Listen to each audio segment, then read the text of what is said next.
Hey, folks. Sorry, it's Carolyn Pettit here with Tyler Weingarner. Thanks for joining us. We're here to take a look today at Grand Theft Auto, specifically. Yeah, go ahead. Well, the anniversary that we're celebrating today is the 15th anniversary of the original GTA, the top-down one that was originally only for PCs. Yeah. And the 10-year anniversary of Grand Theft Auto Vice City, the kind of sequel or part of the GTA 3 trilogy. Trilogy, yeah. And unfortunately, we weren't able to get the original GTA running satisfactorily.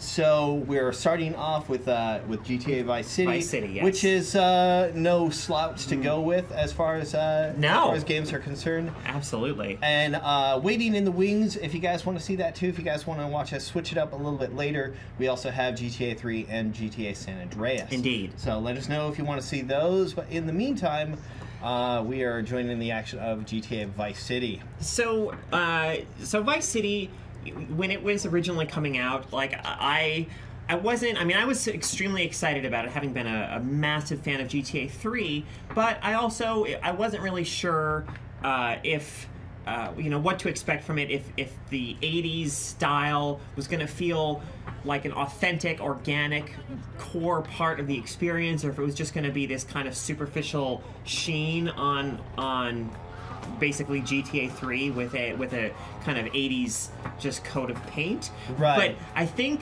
so we're in the gameplay immediately, but I think the moment that I felt like, okay, I'm probably in really good hands here, happens there, like basically as soon as you pop in the disc and turn on the game, there's a Commodore 64 style screen that appears, and then the sound and image of basically the words "load Vice City" being typed in. Yeah, the original mechanical keyboard typing of load GTA or load Vice City. Yeah, and as an 80s gamer, that to me was a huge kind of immediate signifier that, okay, Rockstar gets it. Like this is not just a skin deep, like 80s, oh, let's kind of make it look like Miami Vice or whatever. This game is just thoroughly infused in, top to bottom in 80s style, music, culture. Right. And I mean, that continues through to the early cutscene where you hear Broken Wings by Mr. Mister playing in the background, and it just runs throughout the experience in such a I think a really captivating way. It made this world one that for me felt wholly different from that of GTA 3's Liberty City, and made this experience, while in gameplay terms pretty similar, just feel really, really different as a result. Yeah, and it's pretty fair to say that nobody does satire quite like the way Rockstar North does, which is just I guess this was their first game as Rockstar North, because previously they're known as DMA Design. That's right. Yeah.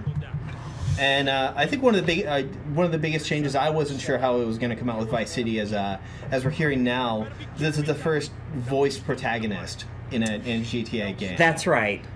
Voiced by Ray Liotta. Ray Liotta, yes. As Tommy Vercetti, because previously, the first really character-driven game in the GTA series, the previous one, GTA 3, where you played this voiceless and largely nameless character.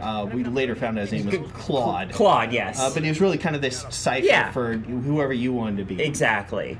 Tommy Vercetti, on the other hand, has very much a personality of his own, and that was actually something that I wound up being a bit of a barrier for me in the end game, because he kind of turns into what I feel is just like a murderous, like, psychopath. Right. And whereas earlier in the game I kind of felt like, okay, he's been betrayed by this criminal organization that he's already sacrificed a good chunk of his life to by serving time and so on. I kind of wanted to be on his side, and then in the end I just felt like really repulsed by him. Yeah. He's a bit of a hothead. He is that, to say the least. Yeah. So here we're getting into one of the things I was most excited about for Vice City: motorcycles. Yeah. Not the. This is not exactly. This is not a Tyler Weingarner bike here that Tommy Vercetti is riding around on at the moment, but you make do with what you can find. And here we're meeting up with our good lawyer friend here. So this is voiced by William. I never know how to say his last name. Fichtner. Oh, is it William Fichtner? It is William Fichtner. Kind of well-known character actor. He appears in. He's like the bank manager at the beginning of The Dark Knight, for instance. But many films. I think his performance as this character is just outstanding. He's kind of modeled on Sean Penn's terrific lawyer in the Brian De Palma film Carlito's Way. Cokehead, just motor mouth, but just a wonderful sleazy lawyer. Yeah, in my mind, William Fichtner is still the blind guy from Contact. Right, the blind guy from Contact. Yeah, he's right. There's so many roles we can rattle off. William Fichtner. Although he plays good bank manager types. He also did one of those in Heat. Oh my goodness! Yes. He has a long and storied career playing bank manager types. Which I can't remember. He played a role in Modern Warfare 3, but I don't think he was a bank manager. No. But yeah, I immediately recognized his voice when I was playing Modern Warfare 3. I'm like, oh, there's William Fichtner. So, we started at the beginning with Vice City, and like most GTA games, they start kind of auspicious of like, hey, let's teach you about the world and some of the new mechanics. So. Yeah, the new mechanics, the kind of cast of characters, set the stage thing, which is, you have to go to this party on a boat where then, you kind of meet or glimpse who all the major players in Vice City are. Right. At least, get you your first, criminal underground contacts, so you know who you're doing work for. Yeah. But of course the all important thing of get some decent looking clothes, which I think this shirt looks fine. Fine ensemble he's already sporting there, but expectations being what they are. Obviously one of the big things about Vice City that people still kind of talk about to this day when the game comes up is the soundtrack. Oh yes. I am one of the many who purchased the 8-disc maybe box set with like a disc for each radio station in this game. Just an excellent kind of compendium of 80s sounds, and just a huge part of this game's identity. I just so many of my memories of playing this game are tied in to the music. Like there's a mission pretty early on where you have to do stuff with these like remote control helicopters to kill the construction workers on a job. And whoa! I forgot that what was this? The chopper was this the Freedom? The Freeway. Doesn't quite handle as well as the old the Piaggio scooter. Right. I'm not gonna repeat its pun name. No, its pun name is somewhat offensive, but Tommy, you need to learn to ride a bike, man. But not good at hopping curbs, it seems. As I was doing that mission, the song that was playing was what's it called? The song by The Outfield. I don't want Your Love, like Josie's on a vacation far away. Anyway, and just an 80s pop song that I've always loved, and the contrast between the shimmering pop and the just brutal acts of violence was just cinematic, and there were so many moments like that throughout the game where you just have this beautiful contrast between the sounds and the horrible things that you're doing. Yeah, and there's always these I think if you love music, there's probably always one song in the soundtrack that you always make a point to listen to the whole thing, no matter what you're doing. Oh yeah, like I'll stop my car, just sit in the car, and just listen to the song before getting out and triggering the next mission. Yeah, and I remember having that succinct memory of there's some mission in this game where you're supposed to go into a dockyard and go murder everybody. And then as my car was pulling up outside the site, there was I think it was Sunglasses at Night. Oh yeah. And just Okay, we're just gonna enjoy this. yeah, just let this sink in before Right. carry on with the evening's business. Please, excuse me. Mercedes? So there's a debate already, you know, in the comments on the chat room on Twitch. You know, some say, you know, is Vice City better? Some is San Andreas better? You know, it's kind of, to me, they're both so outstanding in their own ways that I'm just really glad that both of them exist and prefer not to choose between them. I mean, in terms of its just scope and scale and kind of the way that it understands culture, a particular time in kind of I guess recent American history. I feel like San Andreas is a greater achievement, but that's not to take anything away from Vice City, which is just one of my favorite games ever. Yeah, well, this is a game I feel like they really nailed down what they were doing as far as focus and vision Right. of the culture of the time. I mean, also because they were, you know, also taking a step away from, hey, we're going to portray the modern day, which is what they were doing in what was contemporary at the time, GTA 3, which is like a great timepiece of, like, you know, the mid-90s. Right. Or the late 90s, rather. Yeah. But, you know, with this game, you know, definitely focusing on the 80s and culture there, which is definitely a hallmark. But, yeah. So here I think it's kind of a celebrity voice cast in this game. We already saw the film director, who's voiced by, I think, the late great Dennis Hopper. Maybe was Burt Reynolds one of the people on the boat in this game? I believe he played that, you know, kind of Texas land developer that we saw there. Yeah, so definitely some, you know, some noteworthy people in the voice cast of this game.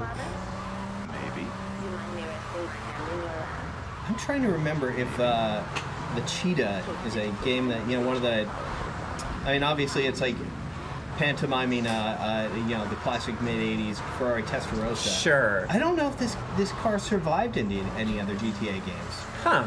I'm not sure. I never really, I don't know that I thought about it after. I mean, I loved it in this game, but then it kind of slipped from my memory. Yeah. Might have seemed out of place in San Andreas. I also have to admit that this is the only game in the, at least of the relatively modern series of GTA games, that I actually never finished. Oh. Just because so much of the end game relied too much on, you know, property management, you know, because once you start buying up properties and you use the helicopter to get around from place to place, and you're kind of doing little odd jobs here and there. Yeah. The story of the game lost the focus that it had at the beginning of, you know, kind of Tommy Vercetti building his empire back up. Yeah. And it ended up not quite feeling like it was drawing to a close. Yeah. Much in the same way that, like, GTA and, well, San Andreas went way off the rails, but took you along with it in a really fun ride. Exactly. Yeah. Uh-oh. Sorry. Sorry, copper. There was a rare police officer who doesn't mind getting nudged. Yeah. Well, he knew that was an accident. I wasn't deliberately trying to, you know, get him out of my way. Sidburn, in case if you're wondering, it's so here on the stream, it's myself, Carolyn Pettit, and Tyler Weingarner. Ah, well, I hope you're having a good time, because I'm going out of my mind with worry here. What did you find out? That there are more criminals in this town than in prison. We need a lead from the streets. Okay, let me think. Ah, I got it. Okay, there's this Limey. Some music. There were also some celebrity voice casts in the radio stations too. Yes. Actually, wait, no. That was more San Andreas. I was going to say that Axl Rose voiced the rock station DJ. That was actually San Andreas. Yes. Kind of I mean, you know, I'd listened to that station quite a bit, and then it wasn't until later that somebody told me, you know, oh, that's Axl Rose doing that voice. And I mean, I never would have guessed. I mean, I don't think I'd ever heard Axl Rose just speak before. So yeah, it doesn't quite sound to me like you'd expect Axl Rose to sound. Speaking of radio stations, oh, there we go. Let's go some V-Rock. Which now remember, this was voiced, the DJ here was voiced by Laszlo, who did the talk show. That's right. the talk show. Chatterbox. Chatterbox in GTA 3. That's right, and he's returned in San Andreas and in GTA 4. Is he still hosting the talk show in GTA 4? I don't know that he was host. I forget. It wasn't a like a radio station that he dominated. I don't think, but I feel like he made an appearance hosting some sort of. Or maybe he was a common caller in. Yeah, he was definitely kind of staff for the radio station, but I feel like he was one of a few people doing various things on one of the stations. I do have to say that these cars handle a little bit differently than Forza Horizon, which is the other driving game I've been playing recently. So, yes, indeed. Some question about what we're playing and what we're playing this game on. And Mark916, who posits to be a Rockstar employee, perhaps he is, suggesting that it's Xbox, and it is indeed Xbox. You are correct, sir. Although we're actually playing on an Xbox 360. Well, right. Which this game is on the Xbox's backwards compatibility list. So I would say, I mean, the game definitely has some influences, I would say, of, I mean, Carlito's Way, I think, shows up in, as I said earlier, William Fichtner's lawyer character. Scarface, yeah, you could maybe say there's some Scarface and just 80s criminal empire building in Miami. Miami Vice, certainly a big influence. One of the supporting characters in this game is voiced by. Did Don Johnson voice a character in this? No. Not him. The other Vice City, the other Miami Vice cop, right? Whose name always escapes me. But anyway, he's an important character in this game.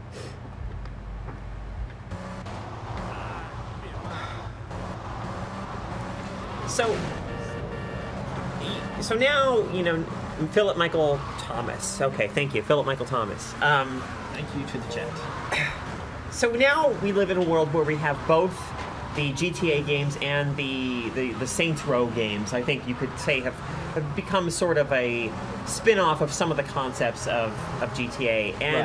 And we've seen maybe the GTA games move in a slightly more serious direction with GTA 4, whereas the Saints Row games kind of just embrace this all-out just ludicrousness. Yes. And I'm glad, again, oh god, I'm glad that we have both franchises, because I think they fill very different places in the video game landscape.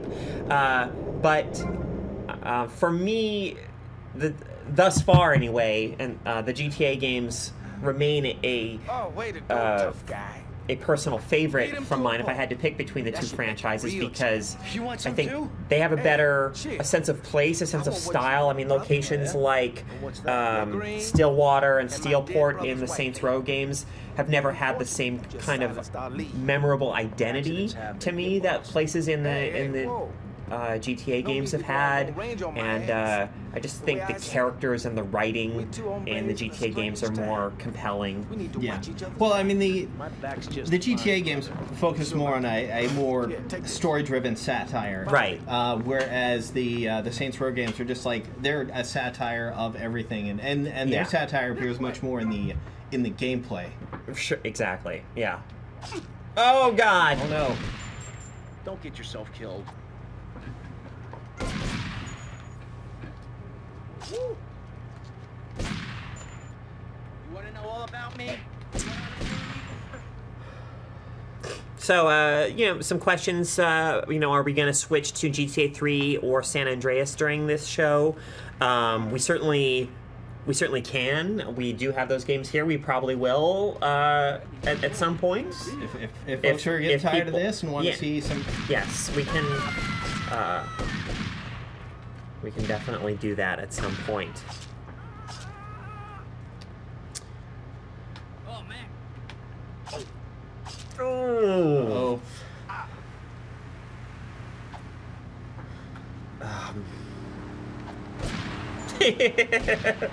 Gunplay was behind you, Versetti. Behind you. There you go. Yeah. Gunplay was never this game's strongest play card. No. That didn't start getting good until I don't remember the gunplay much in San Andreas. I think it was quite a bit better. I think it's fine. Yeah. It's fine in San Andreas. And certainly got quite a bit better in GTA 4 when they started doing, introducing things like cover, although, sometimes then it started to feel like a cover shooter, but never too much. One thing you gotta realize about this town, you gotta pack some heat, local gun shops. But I don't know if they really nailed that, this kind of overall scope of games really nailed the gunplay until, probably not until Red Dead Redemption. Oh, well, yeah. You could go into a situation there with your guns and be like, okay, I really have control of this situation. Right.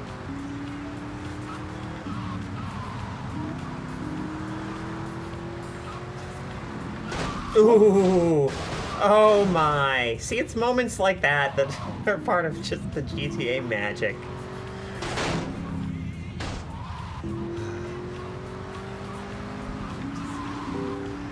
That's right. This game is also when they still had the classic,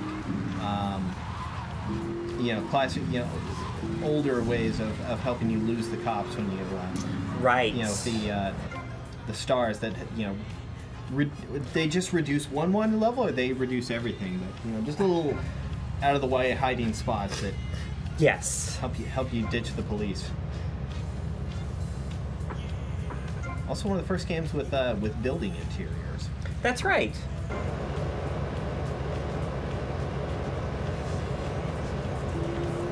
All right, now we've taken a look at ammunition. We know what's in store there. Yes.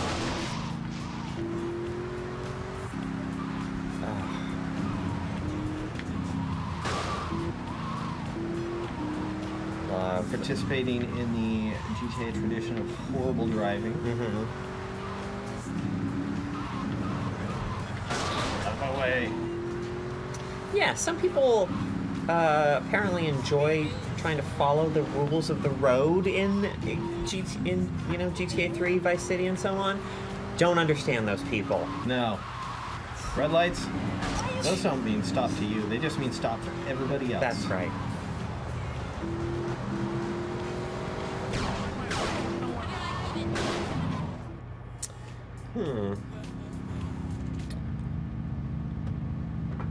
Oh, look at that. Just let her drive off in that car. See ya, honey. Yeah. Looking good. I'm missing that front hood and and the windshield's completely shattered.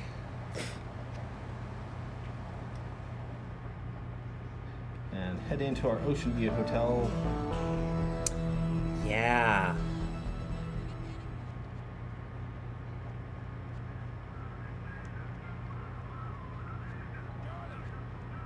Did I miss something here? I feel like I was supposed to.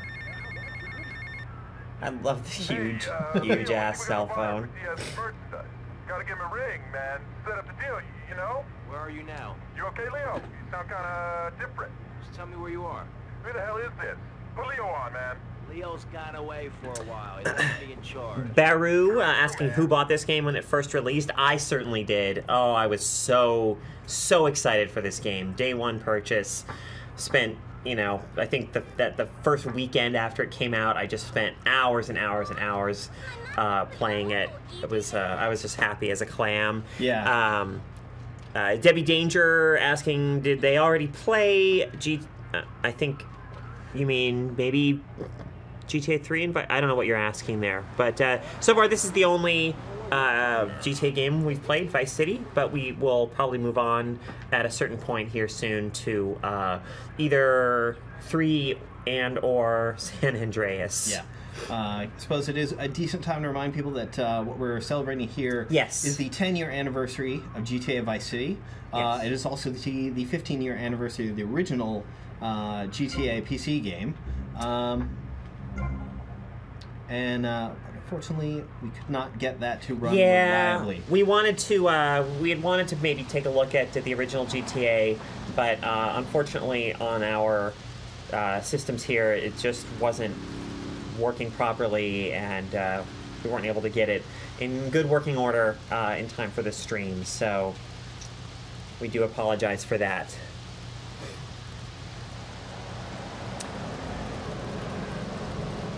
A few requests in the chat, well, mainly from Darkness 360 for some tank action at some point. I know that there are cheat codes, obviously, to spawn a tank. Yes, I'm sure there are. And so perhaps we can wreak a little bit of tank havoc at some point. Yeah, I don't think I can. I believe the military yard is on the island. I don't have access to it yet. Yeah. But we can certainly cheat our way into a tank and cause some havoc that way.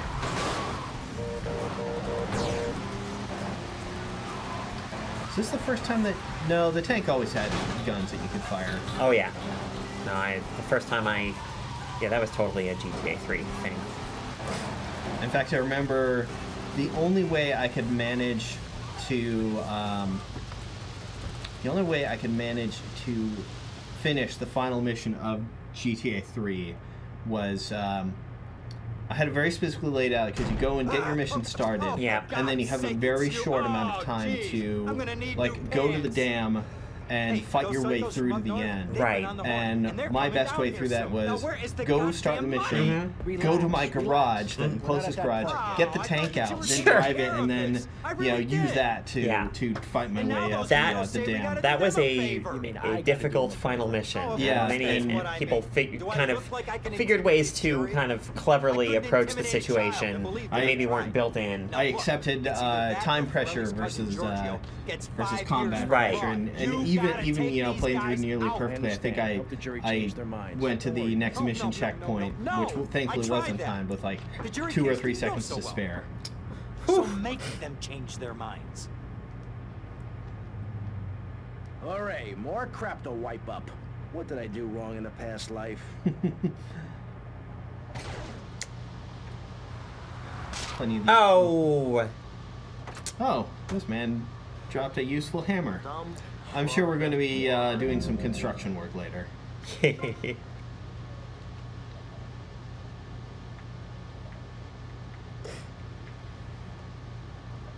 Intimidate the jurors, but do not kill them. Well, okay. Actually, let's be... There's no more intimidating vehicle than this fine There it scooter. is. Yes, indeed. Huh. I guess that registered as you, stealing a car, because you now got a 1-star wanted level. The cops will not be able to catch me on this. No. Maybe turn on. Woo! Hello.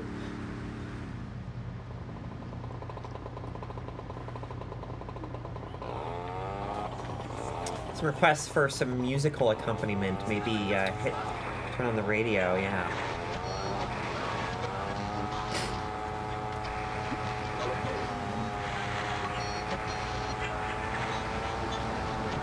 Some Emotion 98.3. Oh, what's the? Is it Carlos? What was the DJ's name?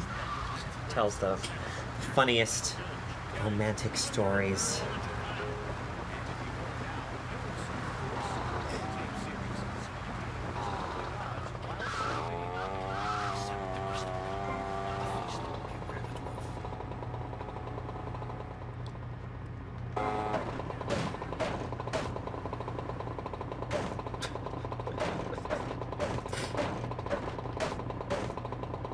Yeah.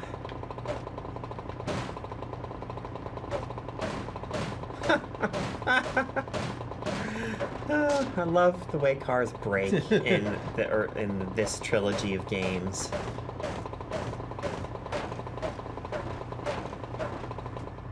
I can't believe this is happening. Oh my god. It's a dirty word. Unfortunately, that car did not get reduced to this car did not get reduced to a steaming pile of rubble. Yeah. Sidburn asking, is this the game with Love Fist in it? Yes, it is.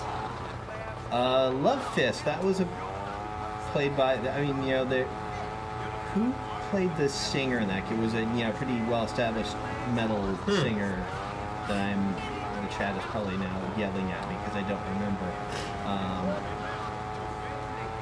They're kind of a Motley Crue parody band for sure.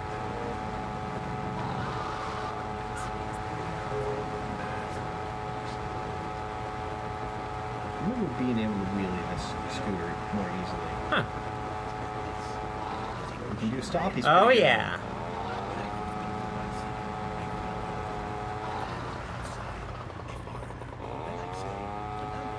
So I remember having to tell Greg Kasavin that, yes, stoppies, those are a thing. Those are a thing, yeah. I was not aware of them, I don't think, before I played this game. He's not guilty.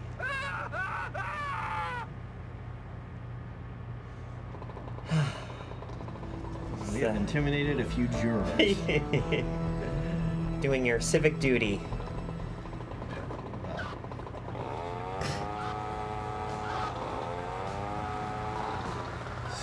Skewing the judicial process. This looks like a fine car. Hey, Tommy, it's Sonny. How's the suntan? Hey, wanna go bowling? We ain't got my money either. Sorry, cousin. No time for bowling now. What are you doing? I'm looking for the money, Sonny. Don't worry. I am worrying, Tommy. That's my style because I didn't have this problem in my life with unreliable people. Don't be an unreliable person, Tommy. Please do us both a favor. I'm looking forward That's to Michael. Oh, what's the actor's name? He's in Heat. He's like Tom Hanks' second in command in Saving Private Ryan. Oh, Tom Sizemore. Tom Sizemore, yes. Thank you. Another fine actor in this series.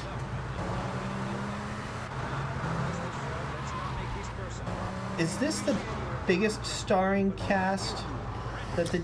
Because I feel like they went. I think so. They went pretty big in GTA in San Andreas, but I feel like they went a lot more reserved in GTA 4. Four was not a game that had marquee names in the cast really. Yeah, which is great because it's allows characters to really disappear into their roles. Yeah, exactly. You're not thinking like, oh, hey, that's so and so. Yeah. Like, nobody minded that a pretty much no-name actor played John Marston. Right, exactly. As long as the important thing is he did a fantastic job. Exactly. If I'm dead by the end of the week, I'd like to think that I didn't die poor. Now just calm down, both of you. Son, you help me, and any greaseballs giving you a hard time, I'll see to it they take a long dirt nap. Okay. What could I do for you? This delivery company's Yeah, got there's its the Burt depot on Reynolds some character. prime land. They won't sell. They're hanging on like a big old prairie rat. So we gotta go in there and smoke that vermin out. Head on down there and stir up a hornet's nest. Security will have their hands full, and then you can sneak in and put them out of business. And you could drop by Raphael's for a change of clothes. You might be there a while, but yeah, go for it. Should be a riot. If the balls drop like they should, stop by my office sometime. Who are Will these do, pricks Bert. anyway? Lawyer pricks, Excuse me. glove-wearing pricks, surrounded by pricks. Of course, Burt Reynolds later went on to become mayor of Steelport in Saints Row the Third. Yes. But that was Burt Reynolds as Burt Reynolds, yes. And that was a mission that stole my car. Oh, yes.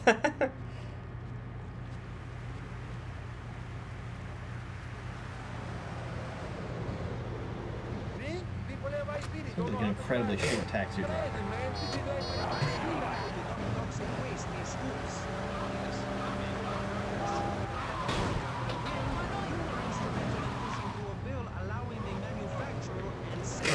And it's a taxi from the 80s.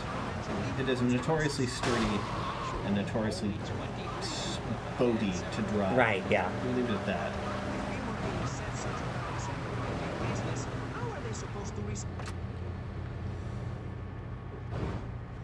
Some threads. Get a fine linen suit. Wait, no, this is Oh, that's right. Yeah, his construction worker Tommy Vercetti. Many faces of Tommy Vercetti.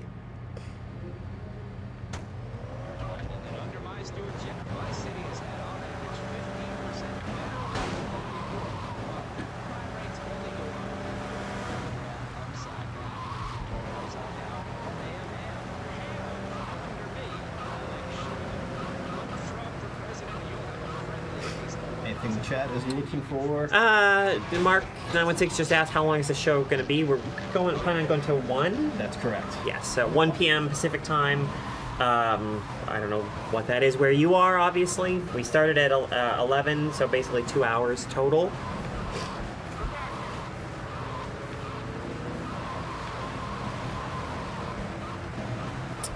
Bunch of tools.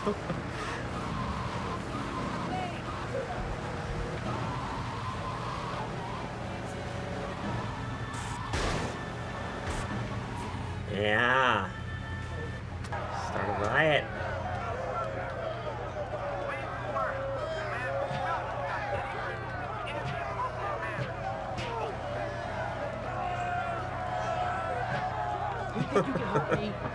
One more, I This think. is going well. Yeah, there they go. Oh, okay. Let's go break some vans. Ooh, tough question from Merdad. Who's your favorite character in the GTA series? For me, it's probably... Are we talking protagonists or characters in general? It just says character, so I think it's just character in general. I mean, I probably... his name is escaping me right now, but probably William Fichtner's lawyer. He's a character who I really enjoyed in this game, and then was super surprised and thrilled to see show up in San Andreas. Spoiler. Yeah. In fact, the way that that Rockstar wound up. This has gone poorly. The way that San Andreas sort of served as a, like, I had no idea at the start, but ultimately in the end it sort of serves as a bridge between the plots of Vice City and GTA 3, and I thought that was just spectacular. Like, you meet the protagonist of GTA 3, you have a love affair with the antagonist of GTA 3, you know, you meet characters from Vice City who are then some years down the road. Just really clever stuff. Yeah, and characters in Vice City, or characters.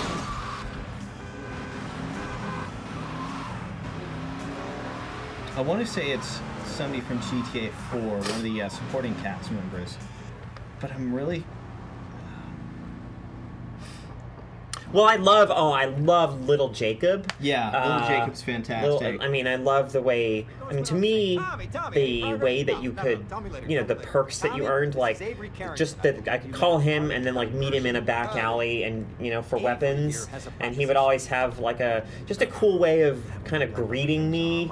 That never made a goddamn lick of sense. But it totally felt like authentic to me. He helped. He and the fact that that same level of thought was put into, I think, all the characters in the game really helped me just buy into that world and into Nico's kind of relationships and everything. So that was great. Yeah, Little Jacob is awesome.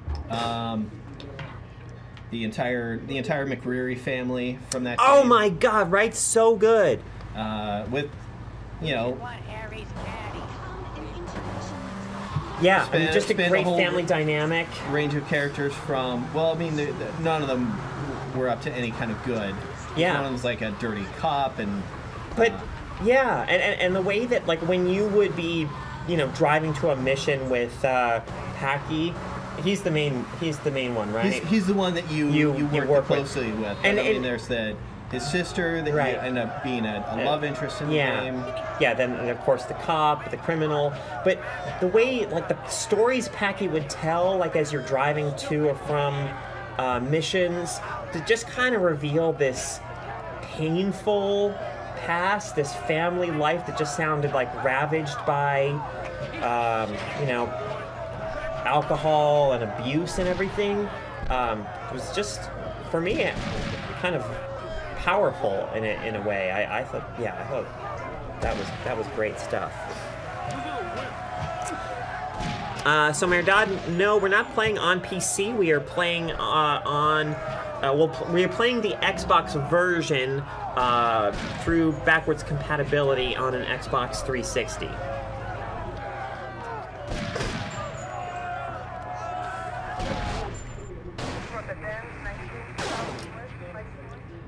poor camera controls are being my undoing. Yeah.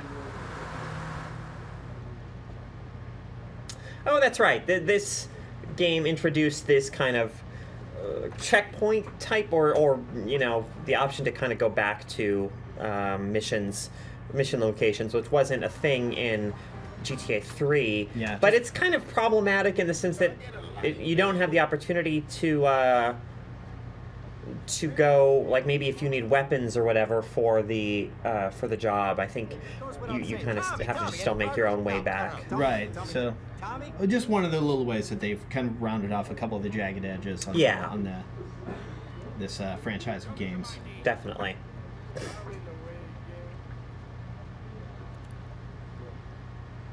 You'll have to walk somewhere else. Still looking for... There's my menacing scooter. Oh, yeah. Can always count on it to be there. Ah! Oh, Tommy. Oh! Moral decision, I take this guy out because then I'll get 2 stars. Call the lawyer. Oof. Oh.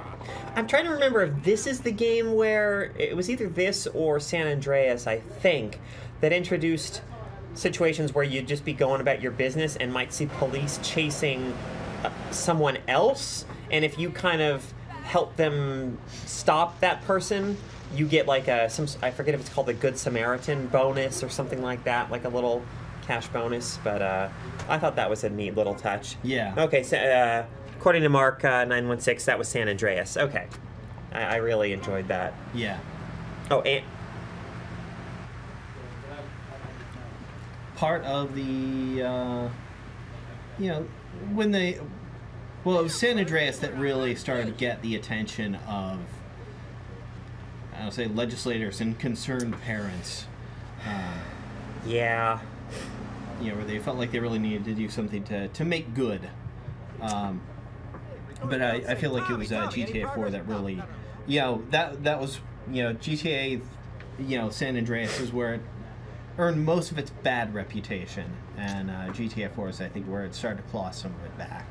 Perhaps. I mean, yeah, I don't feel like Rockstar in any way did anything to appease sort of public perceptions. I just feel like they were at a point with the series where they wanted to try and do something a bit more serious, you know, with it. Yeah. And as I said before, you know, now that we have kind of Saints Row filling the completely goofy niche, I'm glad that we have Rockstar that's with both GTA 4, seemingly with GTA 5, and certainly with like Red Dead Redemption, using their open world games to kind of maybe explore themes more deeply and tell stories that are a bit more kind of character driven.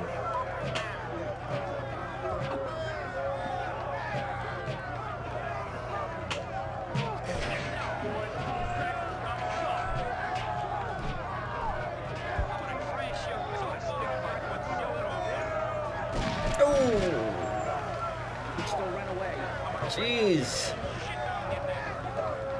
Oh no. Crap. Do you have a gun? Do you have any other weapons? I don't. Maybe, oh, because there's those explosive barrels right there. You could totally blow up those vans. Okay, well... Oh, hey, gun! But we're awfully low on health.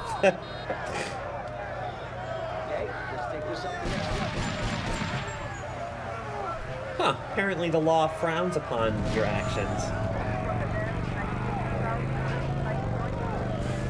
No. Of course it... Maybe, Maybe it's tank time. yeah, let's, sure. All right. Maybe, hey, if someone in the, in the chat happens to know the tank cheat offhand, or, and can put it in the Twitch chat, that would be helpful and much appreciated. That would save us the dead error of us looking it up. Yeah, on the internet ourselves. exactly.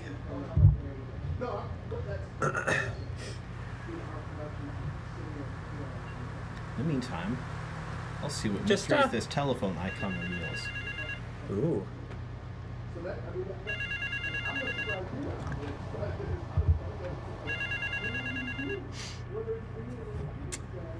White? I have a feeling this is going to be an assassination mission. Yes, I recall this string of missions. I have more work for you with a more hands-on approach.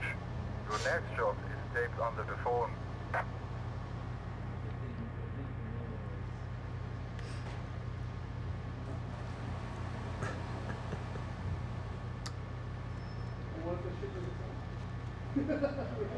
$49 deliveries. This guy's got a long Yeah, he's day. got ahead a of lot him. of pizzas.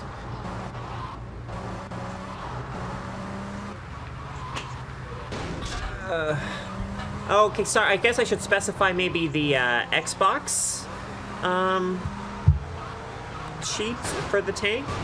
In case I mean, the buttons are probably mapped the same. So Darkness 360 is saying the chat. I guess the white button would be the back button now on the 360 controller. I think those instead get mapped to the bumper controls.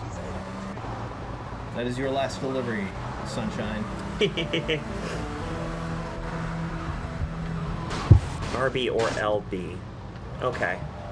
All right, so what do we got? So we got the tank sheet, according here to Darkness 360, is I guess BB left, B left, white, right, YBY.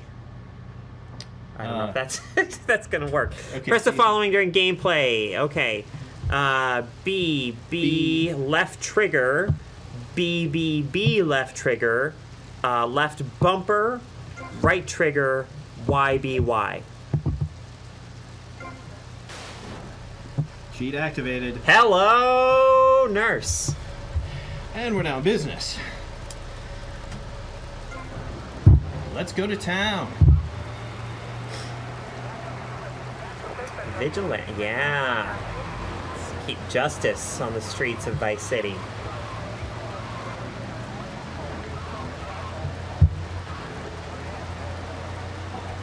Oh. Oh, Oh well. You can also just wreak general havoc.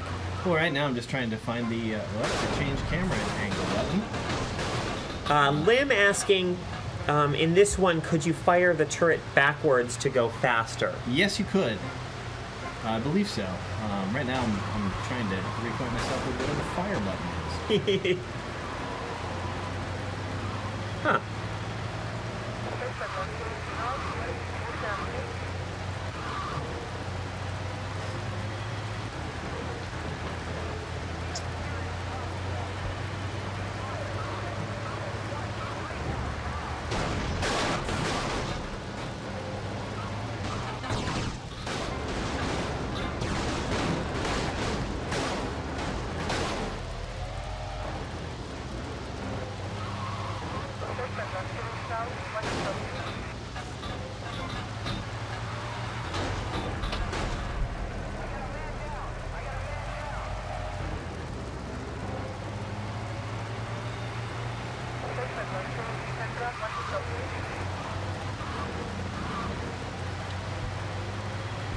There we go. Clicking in the right stick. Aha. That's how you fire main guns. Kaboom.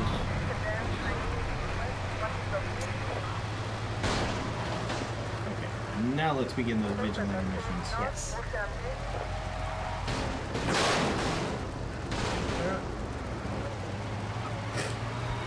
Not the most nimble vehicle. Ken Grognard asking, what are we watching here? This is Grand Theft Auto Vice City, and at this moment we're just having some fun with the tank cheat.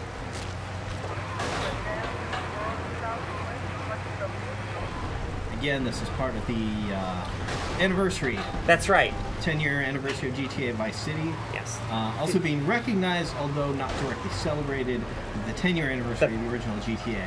Or 15. 15, yes. Wow, it's crazy to me that it's been 10 years already since this game came out. I really do remember it, you know, like it was yesterday.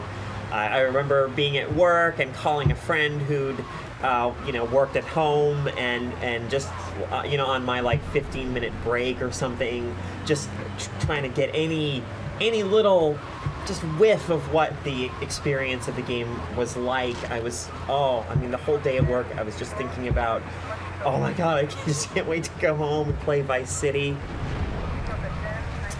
Yeah. So we're heading toward. We're on a vigilante mission. We're trying to. Here comes the yellow waypoint is on the mini map in the lower left, which Tyler is attempting to. There's our target. Yeah, obviously we needed to break out the big guns to handle this. Yeah, that woman represented a clear and present danger to the people of Vice City, and she has been dealt with accordingly. That woman was probably a terrorist. She has been brought to justice. Or a Cuban drug lord. That was what we were concerned right there. about. It was on your left. Is your current vigilante target? For some reason, I was thinking they were across this bridge. The chase is afoot. Yeah. Woo! Cops, don't stop me. I'm doing your work for you. That's right. Hey, you know, it's kind of like being Batman. I mean, sometimes you gotta, you know, when in the pursuit of doing what is right, you must find yourself on the wrong side of the law.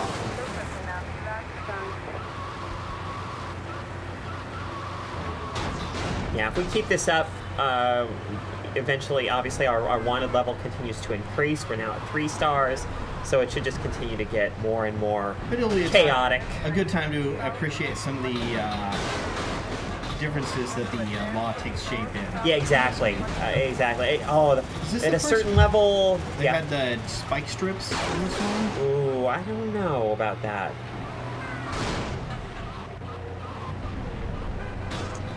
Should also see about if we can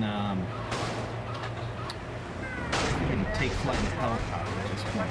I mean, of course, we can cheat our way anyway. Yeah. But also, this game introduced flying planes. You eventually fly fly small, kind of Cessna-like airplanes. Right. And of course, boats like speed. Well, GTA 3 had boats. GTA 3 had the Dodo. Had the Dodo, which you could kind of manage to get off the ground and get a little air in, but that in and of itself was like an achievement. Like the goal is just, can I get this thing like 10 feet off the ground? Yeah. Can I get away from the airport and maybe, you know, it was basically a predecessor to Red Bull's Flugtag event. Mostly that vehicle will get just enough lift to make it very difficult to drive. Right. Sugar Ray Sugar asking any rumors when GTA 5 will be released. Rockstar has said that in November next month, a good deal of information about the game will be released. So I would imagine that by the time November has come and gone, we will have a pretty good idea of when that game is coming out. They did just release an image yesterday, very much in the classic GTA artwork style. Yes. I mean, it wasn't a screenshot. No. But pretty evocative piece of artwork. It involved 2 men leaping out of a van in sort of the uniform of bug exterminators. Right. You know, they were wearing gas masks. You know, made it immediately think of some kind of Breaking Bad kind of shenanigans. Sure. Although, you know, seeing them, you know, hop out of the exterminator's van, definitely made a lot more sense. You know, to give the gas masks some different context. They had silenced AK-47s. You know, it looked like there was a bank in the background. One of the weirder details that jumped out at me was that the license plate, which it was tricky to make out that resolution, but we're pretty sure it was the San Andreas license plate. Yes. Can all but confirm that, but also 8-digit license plate. Yeah. So I was trying to think of the most immediately impossible California license plate that came to mind that was now achievable was the Back to the Future. Out of time. Out of time. Yes, indeed.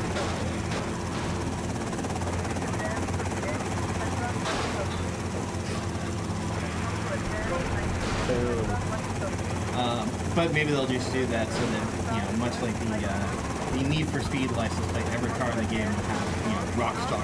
Right. Although that would be pretty tasteless. They don't normally. No, they don't.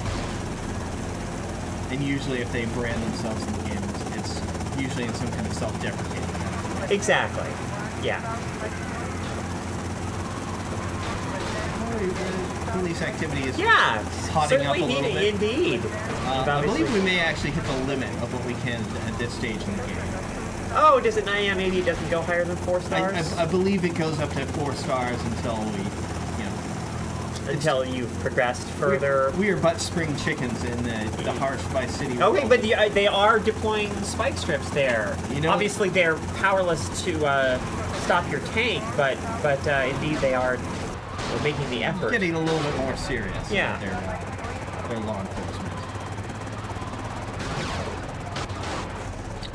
I don't want to be wandering down this cul-de-sac.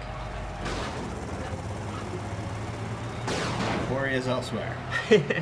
I mean, so GTA, 3, Vice City, were games that different people played in very different ways. I mean, I certainly enjoyed just wreaking havoc like this for a short while, or doing the occasional, rampage trying to find a rooftop and a sniper rifle and just see like how long can I last.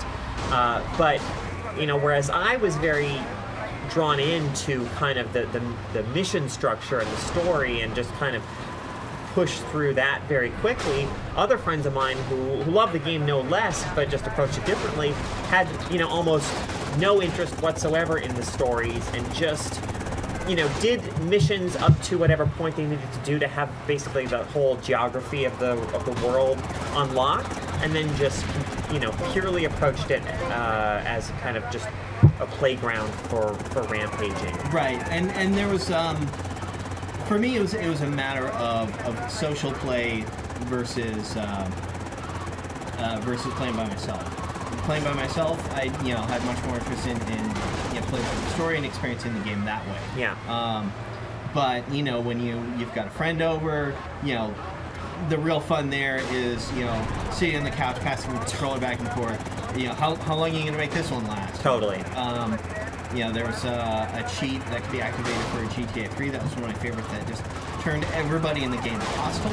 Oh yes. Which that one was a lot of fun, just because it just basically turned the because everybody was hostile to you, it just getting across the city was an achievement before you get mauled by a grandmother with an Uzi. Yes, yeah. And so you could create all kinds of objectives for yourself within the game, and it was almost like just multiple games in one. Car surfing was a lot of fun. Car surfing GTA, for sure. Because in GTA 3, I was pretty unaware of you standing on the roof of somebody's car. They'd just go about their business. Right. Until you fired a gun, and then they would just go completely crazy. Yes. Yeah. Which, of course, made the ride a lot more fun and challenging. Yes, so many great ways to manipulate AI behavior. In GTA 3, there's a bridge that I think a section of it raises from time to time. Yes.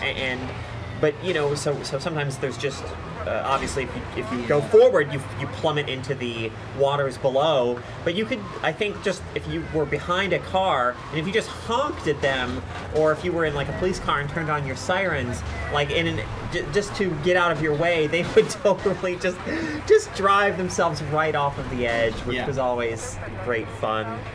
There are all kinds of structures in the game that, when you crashed your Banshee car into it at high speed, or what were some of the other high-performance cars? There was the Infernus. The Infernus, for sure. You could do some pretty outrageous stunts that the game did reward for, the stunt bonuses. That was before they had these specific stunt jumps. Yes. Did those only begin in GTA 4? Wait, no. There were definitely stunt jumps earlier, I feel like. Yeah. Oh, yeah. Yeah, this game has stunt jumps for sure. Maybe that was maybe I just remember in GTA 4 because I saw it. One of my many missions in that game was, like a Pokemon. I had to collect all of them. Yes. Well, you're certainly right about the limited wanted level. It hasn't. It's not obviously not going to go up any higher than 4 at this point. Yeah. So. And I will say that this, at least in the Rhino tank, this vigilante mission, not a terrible challenge. I mean, no. I've certainly got all the time I need to. Yeah. And these I love those. I'm not sure what these poor bastards have done, but. Hey, the orders have come down from on high. That they're bad guys. I don't know if they deserve what I'm doing to them. Don't question authority, Tyler. Just seek and destroy. Well, maybe I can't do it. This is a slippery fish. Maybe I need to. He seems to be on a route. Let's change the game. You're expecting me behind you.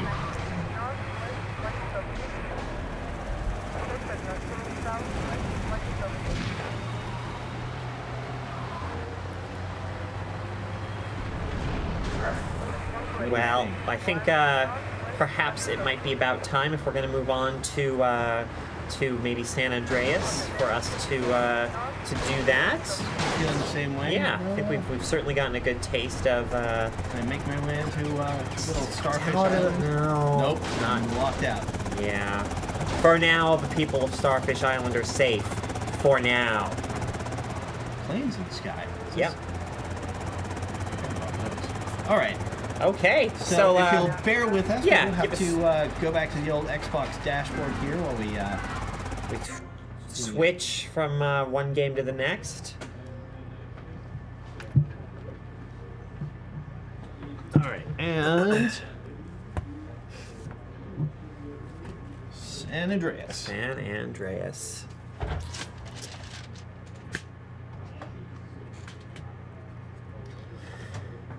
So, I actually lived in Los Angeles during the mid '90s and the Rodney King riots and so forth. And playing San Andreas, it was really impressive for me how much this game, as silly as it is in many ways, I still feel like in terms of capturing something about the tension in Los Angeles at the time and just the culture is really kind of spot on. Like it doesn't I mean, and I don't know, I think it's and for me this was the game that really kind of got me thinking about these kinds of like ethical issues in games, because the game kind of makes a gameplay mechanic out of the gang warfare, territorial warfare, which is very a tragic thing that costs many young lives, certainly in Los Angeles. And so I don't know, it was for me kind of daring of the game in a way to do that. I think you can argue that it's being frivolous with tragic kind of subject matter, but I didn't feel that way. I felt like it was kind of just in a way acknowledging the kind of waste of life and presenting it in video game form. But anyway, yeah, I think this game is incredible. Yeah, a lot of premise taken with the African American protagonist as well. Yes, yeah, indeed. CJ, who I found for the most part really likable, and certainly the most customizable of the protagonists, in that not only is there a tremendous range of fashions and things that you can acquire and employ, as well as hairstyles and tattoos and everything, but of course there's also the option to there's the requirement from time to time to eat, and then you can go work out and things, so you can kind of make CJ larger in various ways. Yeah, I've actually forgotten that this Carl Johnson we see at the very beginning of the game is the character that I remember playing, because I remember playing these, pretty bulked up, lean, fit. Yeah.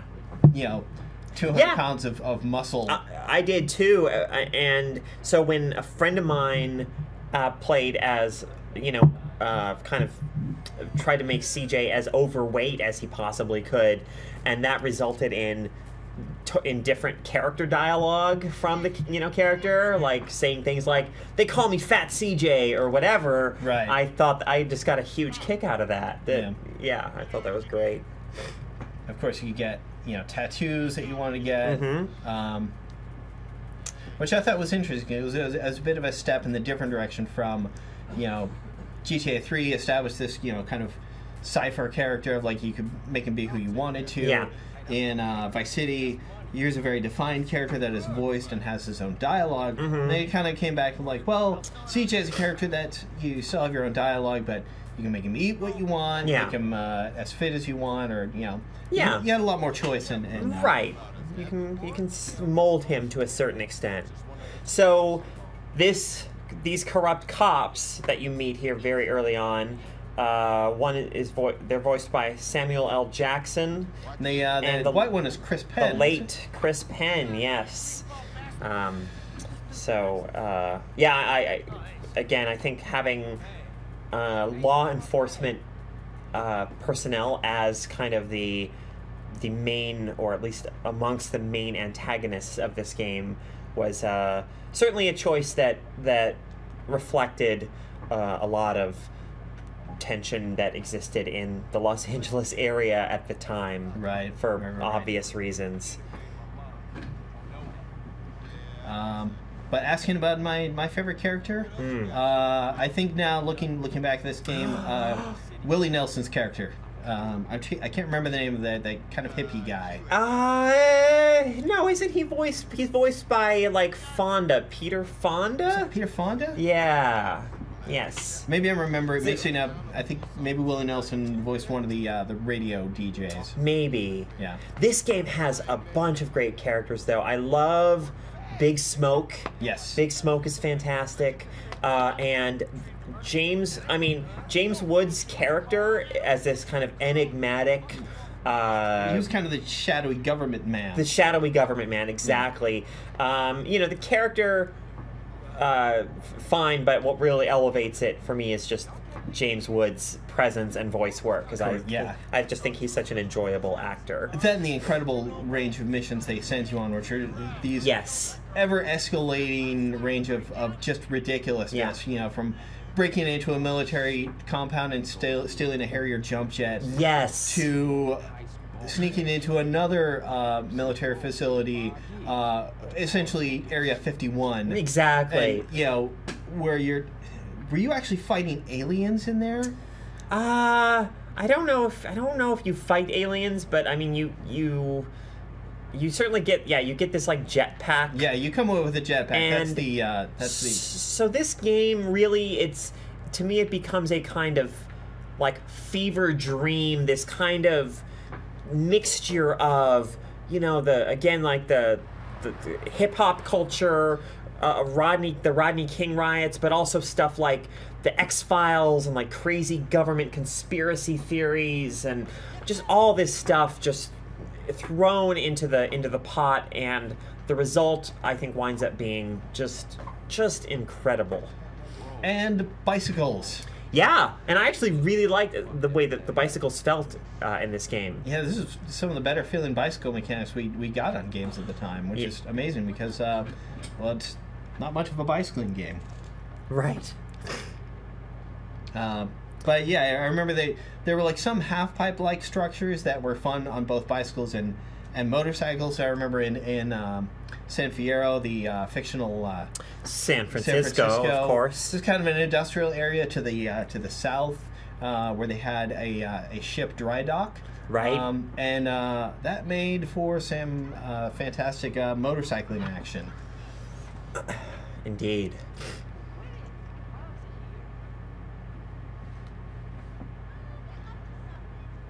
Oh, that's right. I remember Carl Johnson is freaking out because his house has been... Well, his mother was killed in right. in some sort of, I think, drive-by shooting incident. He's just returned from Liberty City, I guess, coming home after being away for a few years. And Big Smoke hanging out in his house, his old friend. Oh, my dog, what's up? And so even though, like, at the time, I mean, obviously the character models are not sophisticated by modern standards. You know, they're like a little kind of blocky and so on. I really felt like just the body language of the characters, the gestures they would make, and just even subtle things, just little tilts of the head here and there or what have you, really communicated a great deal, and that they, you know, they really put a lot of time and effort into fleshing out these characters and telling the story. Yeah, well, they definitely became a lot more evocative in this one than they were able to in previous games. I mean, we were just looking at Vice City. And it's like, we're happy to see that they moved their mouths when they were talking, and right. But you know, the arms are still exactly. You know, the close-ups and cutscenes don't look quite great yet. I mean, we saw, you know, CJ's arm looked a little weird and gangly. Definitely. But you know, we didn't mind so much that you know, we could follow the emotions of the characters as they interact with each other. Exactly.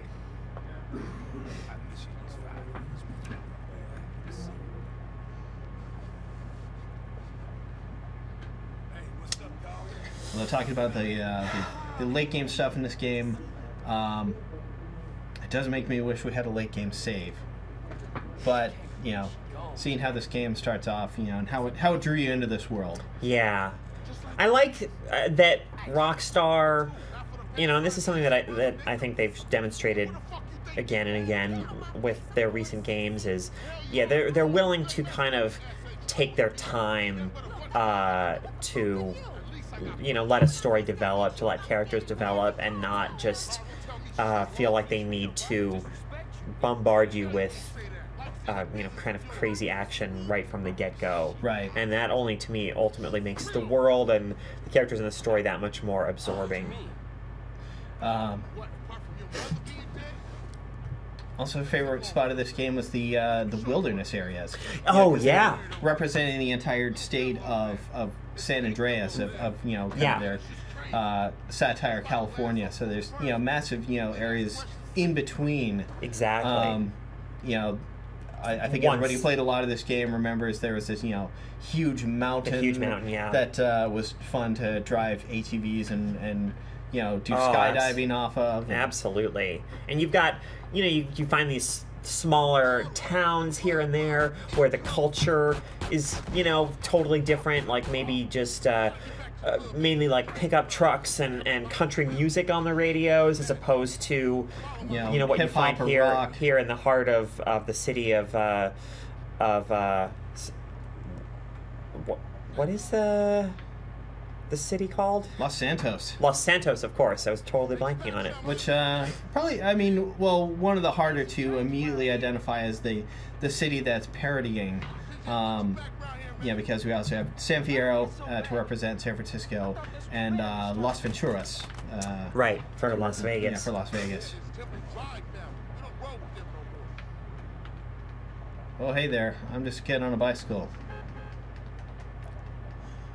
Vinewood sign there in the distance. So, I'm sure Vice City has many landmarks in it that people who are familiar with Miami recognize and make that place feel kind of authentic and familiar for them. But this was my first experience of, you know, being able to go see a place that you know, where you live and know the landmarks of. Yeah, I was constantly surprised, like, and not just big landmarks like the Hollywood sign represented by the Vinewood sign, but even just like little but distinct buildings here and there were in here. So I mean, I just really got the sense that Rockstar did their research, you know, on the ground in Los Angeles and San Francisco and Vegas, you know, just taking tons of photos, kind of figuring out the visual identity of these places and making that, you know, putting that into the game in such a way that feels real without being, obviously, the scale of these areas is much smaller than the actual places. Here's like a skate park that I think you can actually come to at certain points, and there are kind of rewards maybe for doing certain tricks. For right now, though, stay with Ryder. Just a bit of light bicycling on the freeway. Nobody mind.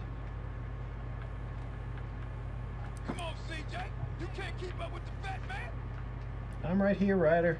Don't you worry. Ryder's way up ahead. Okay. Yeah, I remember when this game came out, I was living in the Sunset district of San Francisco, which is sort of, if you want to describe San Francisco as having a suburb, that's the massive residential western part of the city. In this game, it was represented by about 2 or 3 blocks. Right. But it was there. Yeah.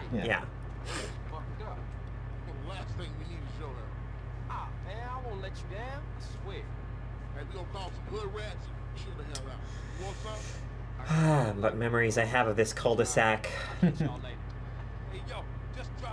And all the times you were asked to get back to the Grove. Yes. Grove Street.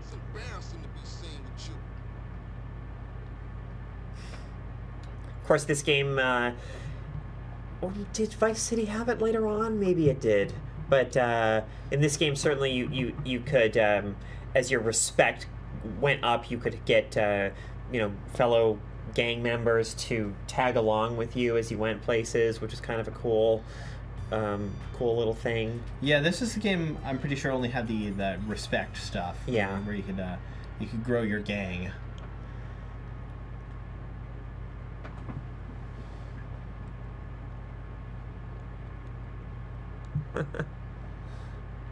The icon, interesting to see in the evolution of the save icon.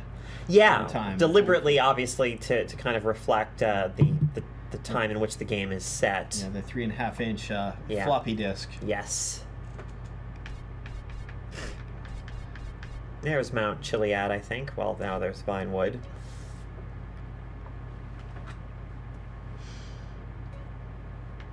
So obviously, there's I think on the TV, there's a video game console. Has a game that's sort of like Ikaruga, I believe. Oh wait, this isn't okay. Well, I'm thinking of a different game, maybe elsewhere. This is this is more what is it called? Gyrus. Gyrus, yes. One of my favorite early '80s arcade games. There's my fire button. Yeah. But there's also somewhere in this game, there's a game called, I think, Duality, that's got a kind of color shifting mechanic. How did I never know this? Yeah, I could be. I know that's maybe that. Unless that didn't come until GTA 4. Maybe that's a GTA 4 thing. Anyway, it's in one of these GTA games. I feel like I never even knew this was here. Grand Theft Auto, you never stop surprising. Seriously.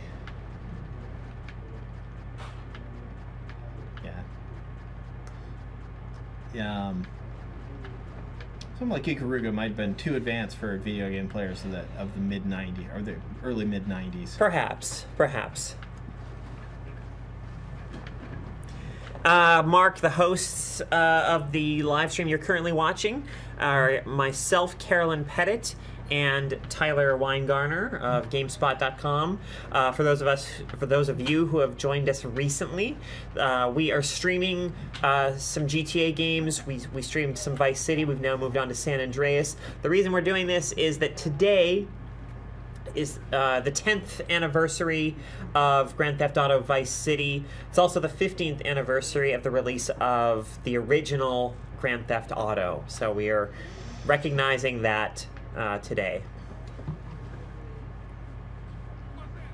Go and see Ryder. Yeah, Crazy Like a Fox rightfully brings up that you can play pool at the bars too, which was an awesome discovery when I stumbled upon that. I thought that was super cool.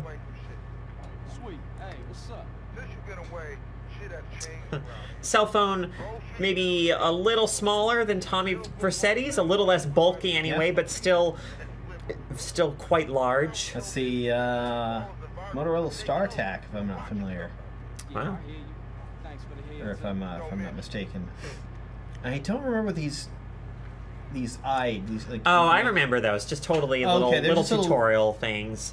Yeah, that's right. People would sometimes say things to you, and you could, just give them a little affirmative or negative response. Hey, ladies.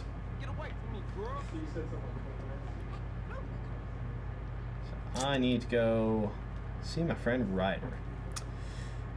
Good old Ryder.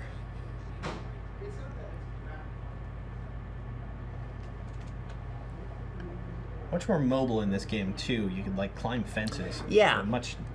Very welcome addition. Could you swim in this game yet? You could swim, I think. In fact, each area has its own sort of collectibles. In the Los Angeles area, there are, I think, tags that you do, but in one of the areas there's shells that you collect, and I think some of them are underwater.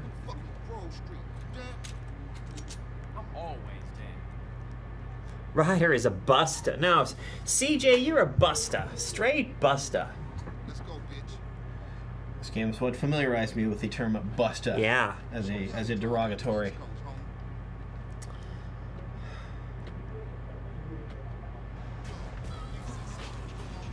Hey, O'Reilly still run the barbershop?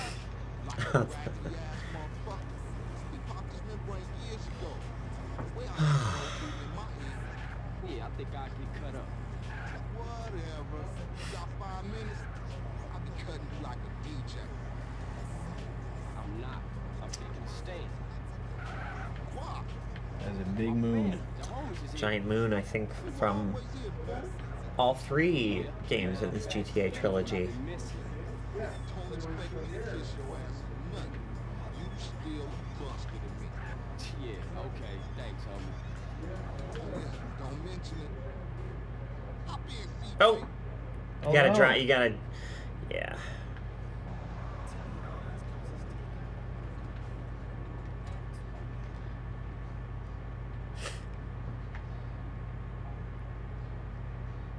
I gotta go to the barber.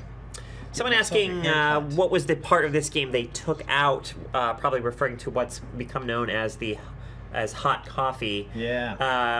I mean, there's still implied sex in the game, but I guess hot coffee was a more sort of explicit sex kind of mini game, I guess you could say. Yes. So later on in the game, you start. Yeah.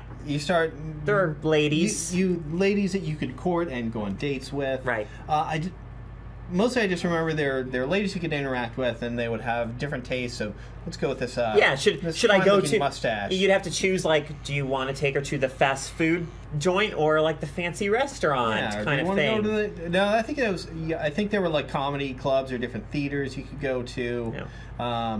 But anyways, if you have enough successful dates, right? When you drop her off at the end of the date, she would will invite you in. Exactly. I think maybe I did not barber correctly, and it was removed. I think it was probably wisely removed from the game. That there would be some mini games that you could better satisfy your partner. Exactly. Weird stuff like that. Of course, I mean there's the God of War games have kind of QTE stuff that you know where Kratos is in the company of women and so on, but right. I don't know. But for some reason, that code still existed in the game, and I don't know how word got out that if some testers said, hey, this code is still on the disk. Long story short, the game was either hacked by either stuff like GameShark at the time, right, or the PC version was hacked. Yeah. And people got access to this code, and that's when the news media descended on this game pretty hard. Yeah. And then certainly Jack Thompson was a big figure in that assault and all that kerfuffle. Yeah, so, this game got a lot of bad representation of being like a creepy sex simulator. Yeah. And, which, for the content of the game, for what Rockstar released, it wasn't in the game. Right. I mean, I think it was a lot of sensationalist nonsense. I mean, it's in the game, but it was completely blown out of proportion. It's like I think on Fox News they once referred to Mass Effect as like a lesbian sex simulator or something like that, which is completely ridiculous. But there are people out there who enjoy making big spectacles in the media and rallying around issues like this that they feel are one of the many great moments of popular media not understanding video games and what they're trying to do. Although this is just showed one of my favorite moments of game mechanics getting a little weird, where Ryder and I go to eat at the Well-Stacked Pizza. So I go up to the counter and buy food. Yeah. And like a normal person, while my friend is there sitting at the table, I eat at the counter. Yes.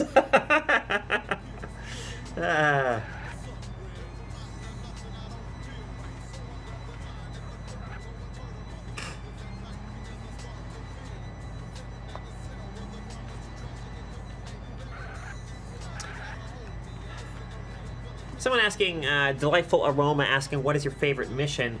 In this game, I thought the mission design in this game was, by and large, really excellent, and I remember that it does a variety of cool things. Like there's one mission in the San Fierro area where you're essentially playing like a miniature sort of war game against the character of Zero, voiced by comedian David Cross, which so they definitely kind of found ways to keep the mission design really varied and interesting.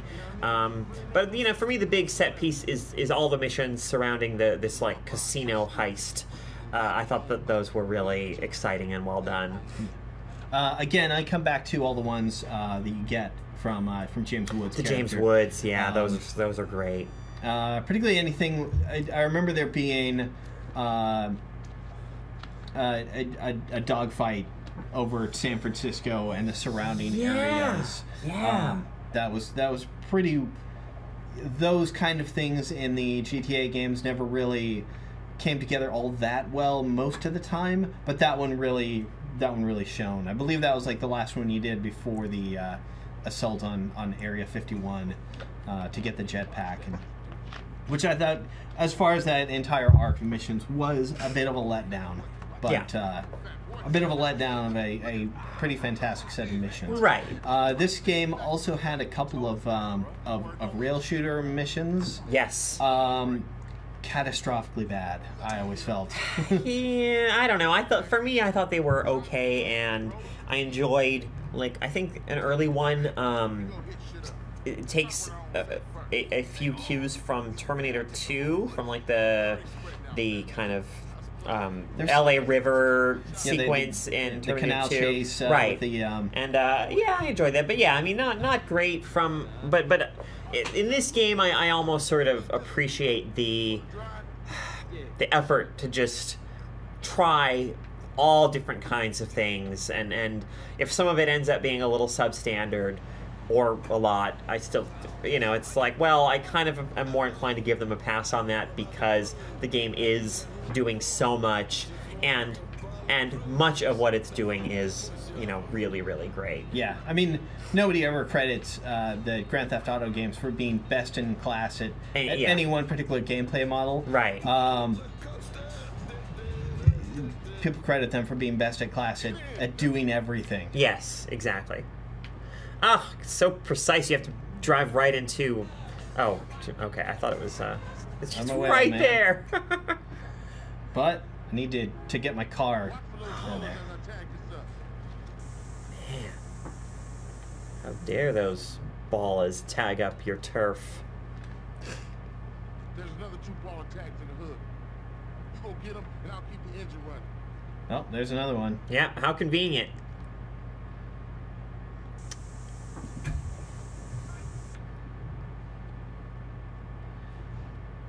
Not quite. Mark Echo's getting up. Contents under pressure. The definitive tagging game. A game that, I think most of us in the office at the time were not anticipating that game to be much of anything at all. But man, was that game a lot of fun. Okay. There's got to be another tag like in the backyard there or something. Somewhere over here. Maybe you need to jump over the wall or something. It's got to be.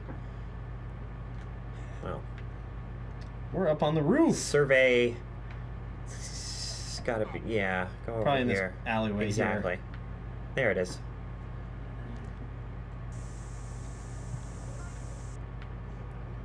Now I'm permitted back in the car.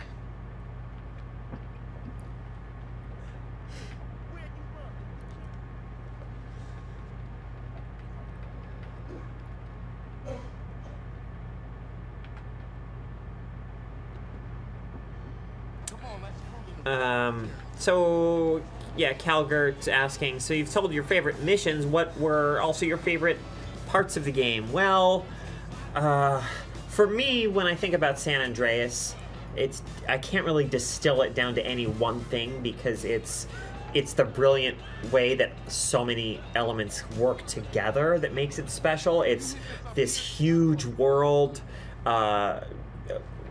populated with all these. There's like the Watts Towers are represented there. Just with all these kind of recognizable landmarks, authentic atmosphere, the hip hop culture of the period, the way that it takes stuff like just X-Files craziness and paranoia and fuses it with all these other things. The soundtrack for this game is incredible, I think. I can't. The voice work, the writing, it's just great on so many levels that I can't isolate any one thing as being my favorite because it's not any one thing independently. It's all these things working together. No, I didn't want to just. Yeah, not that rival gang member's car. On your way, carry on. I actually wanted to get in the car. So is my greatest love has always been for the wilderness areas in the game. Oh yeah. I remember with great anticipation of getting to San Fierro just because that's where I live. Yeah. That's where I work, and feeling a little let down by the missions in that area. Sure. To be honest. But yeah, the open areas and the way that they captured the wilderness of California just really captivated me. Absolutely. And because the missions there really got away from the kind of urban ne'er-do-well, totally, that's well-trodden territory for the. Let's get out of here. You can spray those ballas in the face with your spray can if you wanted to. Don't just tag the wall, tag up your enemies. That's some real. That's a real Jet Set Radio way of dealing with your enemies. Indeed. Just, don't beat your enemies into a pulp. Shame them with your superior tagging abilities. Yeah. So great seeing CJ with a mustache like that.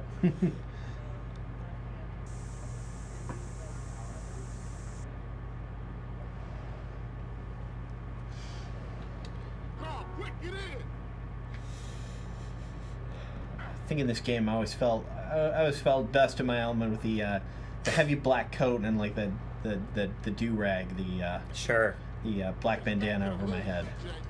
It's the sort of the iced tea look. Yes.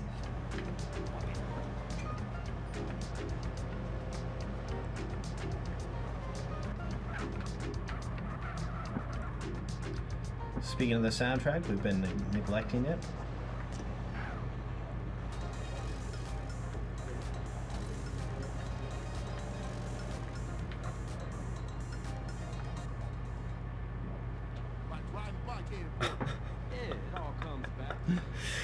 CJ's a classy man. Crash took all my paper, man. Left me with nothing but small change. Hey, get yourself a beer or something. I'll catch up. Wait, what is that baller doing in my neighborhood? Yeah, no, I think the ladies wear those jerseys. I think they're cool, aren't they? I don't know. You better get some green on her just to be... Oh, that's not what I meant. There you go. Yeah. Now you're a classy lady. Sorry, didn't mean to. So a crazy homeless guy inquiring, why are we streaming this? So it's a good time for us to remind viewers, or those of you just joining us may not know. So we're streaming a couple of GTA games today in recognition of the fact that today is the 10th anniversary of Grand Theft Auto Vice City and the 15th anniversary of Grand Theft Auto. So, we certainly wanted to acknowledge and celebrate one of, the anniversary of one of the most influential and impactful video game series of all time. That's your mama's car.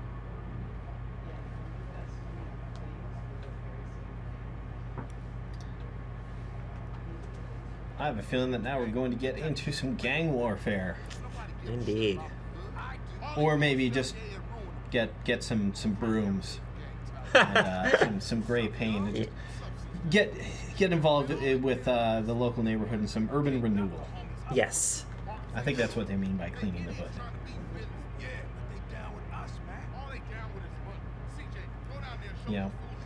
Liquor store. Maybe we have too many of those. Let's get a flower shop in one of them. Sure, exactly. Like the old days. Right. You were right to go handle your business. Man, they're slang to their own mouth. They don't care about nothing. You're naive, my friend. We gotta keep our focus. We need some big. You say beat up? Him and homeboy Big, they good to have on our side. Oh, Big Big? Yeah, the base niggas gonna be sorry now. Hey, beat up is only a couple of blocks. Delightful Aroma is GTA 4, the next one you guys will play. No, I don't think we're going to move into the that recent of a GTA game in this stream. No. We wanted to kind of... Focus more on the older games. Yeah. Although I believe in a moment, I'm going to get away from doing the story stuff. I just want to, we talked about the scope of this game. Yes. I can't remember what the barriers are in this game, because they always kind of try to rope you into your local area, but I want to see how far we can get. Yeah, I think there is a certain point at which maybe fighter jets will just kind of blow you away or something like that, but let's might do that. Let's find out where that point is.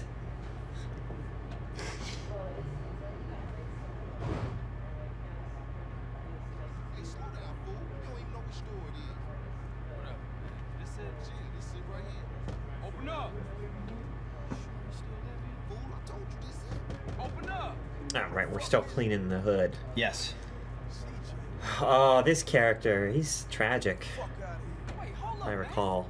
What happened to for life, nigga? The only thing that matters is the hood, homie. But you would never understand what getting this money is like. You know what? Get the fuck out of here for you to land on your back. Big Bad, come check this fool. Hey, man. Oh, no, yeah, oh my god. Hey, you still from the hood, homie, or The what? only thing Bad give a fuck about is smoking and keeping my house clean. Ain't that right, Big Bad? Hell yeah, what? Hell yeah, sir. I guess this game was probably a little bit too early to have been influenced by The Wire. But- Yeah, it was, but I mean, because The Wire would have been in, like, what, season 1 or 2 at the time that this game was out, I believe? maybe, yeah, if that, but yes, maybe season 1, I would say. Yeah, I mean, certainly some of the themes of, the drug war and kind of that kind of urban decay are definitely present in both. Yeah. I mean, obviously, cultural difference between East Coast and West Coast, but... Yeah.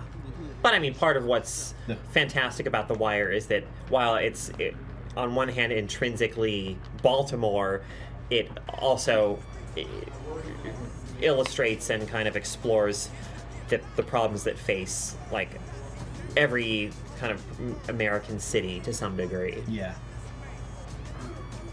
Check it out. Somebody's selling them one of the homeless. Oh, I feel a backyard chase coming on. Might need a more... Come on, get your There we ass go. over here. I can take care of this guy with my fists. dog. I got quality shit right here. Give up, boy. Not afraid of your baseball bat? No, especially because he apparently doesn't feel inclined to use it. Man, I know this cat. He a punk used to run with a front yard ball OG. I know his place. It's just across the tracks there. Let's check it out. Hey, ain't that front yard turtle? Man, that smoggy San Andreas sky. I love that. Yeah. Hey, grab hold of that bat over there. And so this is the city that we'll be returning to in the Yeah. forthcoming GTA 5. So Though I'm guessing that much like, I mean, obviously, whereas GTA 3's Liberty City wasn't really modeled on New York in the sense that GTA 4's Liberty City was modeled on New York, this is clearly modeled on Los Angeles, and obviously GTA 5's will also be, but I imagine that it's geographically going to be just, you know, very different. right. It kind of revisit it and kind of just rework the whole layout. Yeah, and I have a feeling that they'll probably focus on different. I mean, obviously, you're going to have much of the same downtown Los Santos, and that'll probably be pretty recognizable. Definitely, yeah. But you know, at the same, you know, we're going to be, you know, focusing with a different character and different motivations. I believe the protagonist of that game is sort of a family man that has gotten real down on his luck. Speaking of down on my luck, what has happened to me? Yeah, you're in a... Is that my foot? Just kind of Oh, sticking up? no! Well, like I said, we're thinking about breaking out of the realms, the story-driven part of the game. So let's go exploring. Yeah. Yeah, the now that- world of this game is so fascinating. I think, yeah, we can see how much of it we can see here. Yeah. Stop telling me about the way your health and death punishment system works. I've got a world to see. I will be billed for the health care I receive.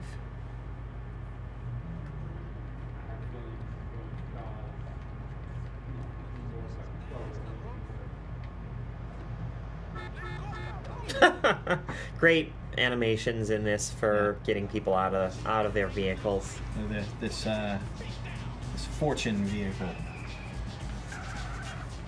Now we have a map, which I access not by pressing the back button. There it is.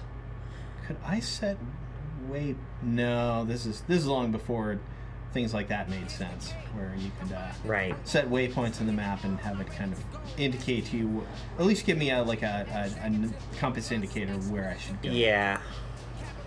But then again, I remember that being one of the many significant things about the city is, you know, you really got to learn how to get around. You sure did. Yeah. It started to feel like, you know, like driving around your own neighborhood almost. You just kind of knew where things were. Yeah, and when you start getting into later parts of the game where you know, get into the downtown areas and get into police chases, and then when you got into your own neighborhood, you're like, ah, Yeah. now you're in my hood. Exactly. Now yes. I know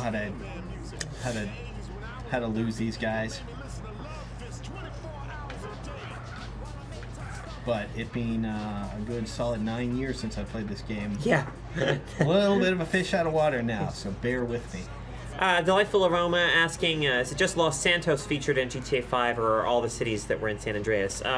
It seems like it's just going to be Los Santos. But again, it looks like, you know, from the things we've seen from some of the trailers, it does look like, again, some of the surrounding areas. Well, right, yeah. Yeah, not just... Exactly. There do appear to be wilderness areas as well. You know, that sort of... you know, if you've seen the advertisements for how great California is, Right. I believe, paid for by the governor. Indeed. In which he tells you to come visit California. Yes. It seems like those are, you know, those kind of wilderness areas, you know, where you can, you know, do your parasailing. Yeah. Are alive and well. Indeed. Which is great, because I'm looking forward to that. Just all the parasailing. There's never been parasailing in a GTA game, and it is high time. So I haven't gotten that far out. I've found myself into the Vinewood Hills. Yeah.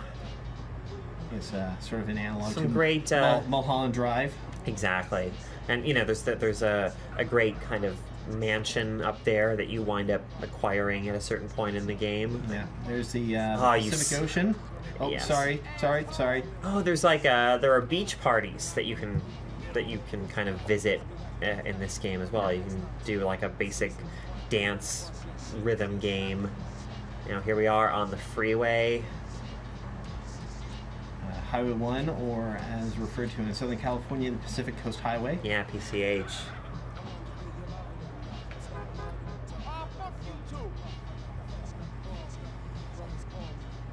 Oh, the trains. I remember, yeah, the trains were a way that you could fast travel from town to town. Right. As well as buying plane tickets.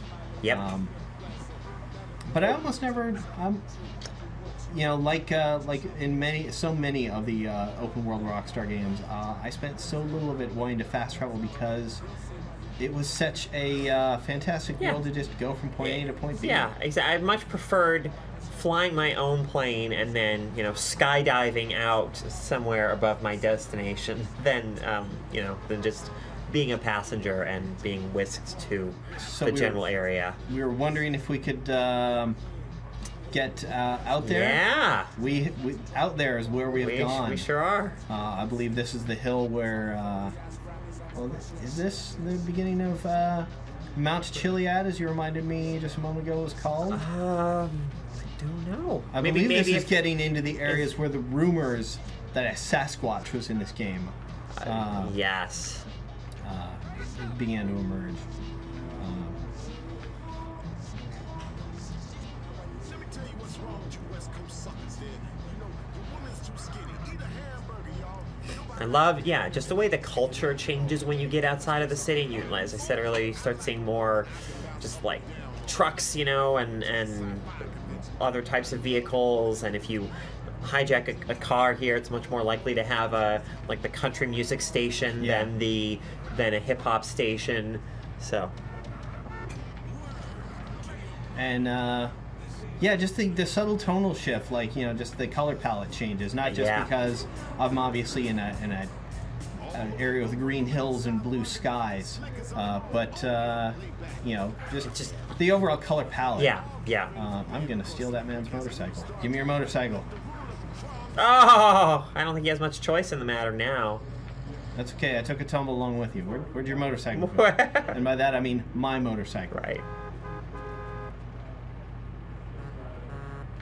This is the Sanchez, the finest off-roading vehicle in this game. Well, maybe you know, some people might prefer the ATV. I don't remember what it was called. Probably some predatorial animal name. Wildcat. But I don't think I'm actually near the big mountain. Maybe not. Whatever. This hill's pretty good. Yeah. Oh, I'm in a posh residential neighborhood. We don't want that. That's just seeing how the other side lives.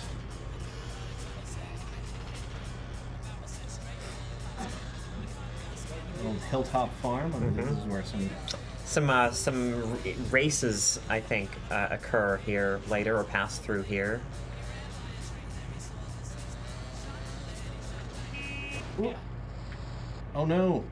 Oh, okay, those are just sparks. I thought my motorcycle caught fire. No, it's just getting away from me here.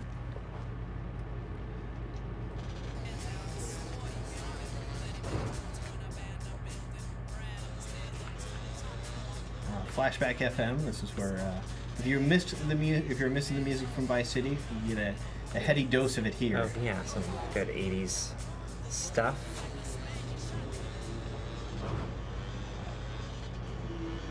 K Rosa, that's the country station. I believe so. Yes. Dust. The Dust. That's the station Axl Rose hosts. They play some of my favorite songs in the game, like The Who. There's a great Who track on there. Eminence Front. Yeah, there's a really good alternative station. Yeah, there is. Very much reminiscent of what MTV was doing at the time with 120 Minutes.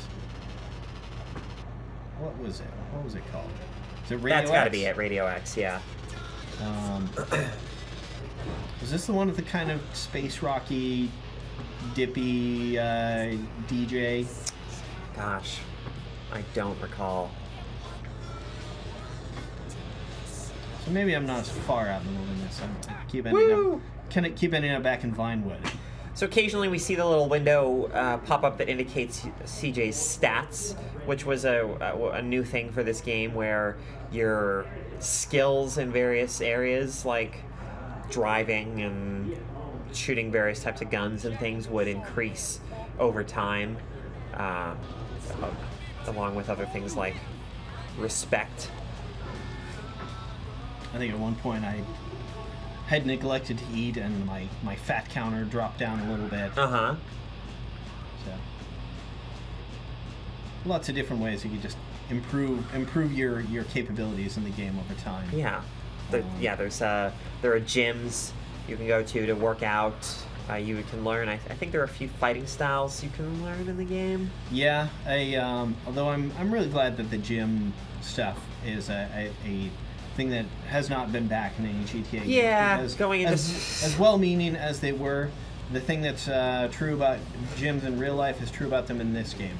They're tedious. Yeah, exactly. Just go. You do the same thing over and over again. Yeah.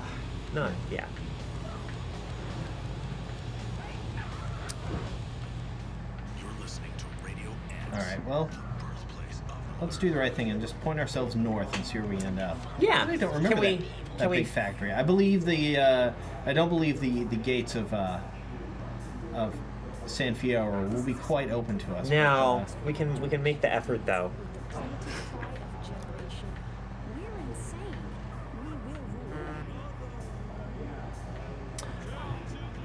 Some support from HS Mike in the chat, who liked. Oh.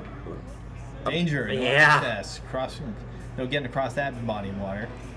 HS Mike saying, that he wants the gym back because he liked the aspect of developing CJ into your own character, and certainly, I think we did too. Appreciate that aspect of it. I don't think the gameplay of going to a gym, stepping on just getting on a weight machine or whatever, and pressing X 50 times or whatever it was very compelling. So I'd like to see if they are going to keep an element like that, maybe just find ways to make the gameplay surrounding it a little more interesting. Yeah, because button mashing your way, I think you had to not only button mash quickly but also rhythmically through the treadmill. Right. Was particularly odious. Yeah. That was no fun at all. So we see the skyline of San Fierro. Oh yeah, hey, check it out. There's the Transamerica building knockoff, and there's the bridges in this game were just fantastic. Yeah, are just fantastic. And we see that's sort of the Bay Bridge, which also had this adjoining railway bridge right next to it, which does not exist in real life. I can't remember if that replicates both the Bay. I think there is still a Golden Gate. There definitely is a Golden Gate that goes surrogate. up north into a sort of Marin style area. Yeah. Posh rural housing and things like that. Indeed. Well, that's my car's not getting over there. What happens? Can I do that? Probably not. Nope. Invisible walls. What happens if I swim? Yeah. That's quite a plummet. Yeah. Still good. You are certainly. I think you are going to incur the wrath of the law here by doing this, but let's see what happens. HS Mike says GTA Chinatown Wars is such an underrated game. I agree with you 100%. I loved that game. I feel like that is a game that I started so many times on the DS. Yeah. And I never stuck with it. I got really absorbed into it. I just thought visually, in terms of what it does on the DS, and now I guess other platforms like the Vita and iPhone and what have you. But on the DS, it was particularly impressive from a visual standpoint. I don't think I'm getting that guy's boat. Just it has the great kind of drug buying and selling aspect, which was simple but surprisingly addictive. Yeah, I really enjoyed that. Ha! You can't stop CJ.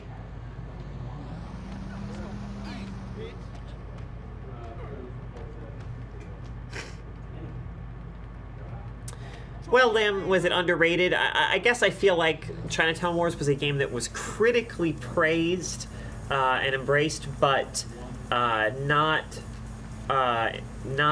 so much beloved by players in general. I feel like it was one of those games. Yes, he's instant 4-star wanted level. Now that you've ventured here, then there's only one thing to do, which is to get up here onto the dock and steal a manner of aircraft. Oh no.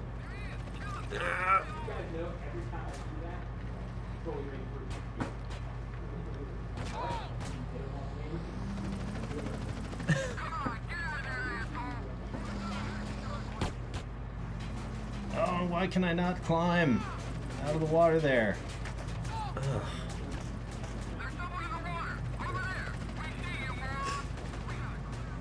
Damn it, yeah. Uh-oh. Okay. Oh, CJ. The inevitable has happened. But at least, you know, we did get to glimpse the beautiful skyline of San Fierro.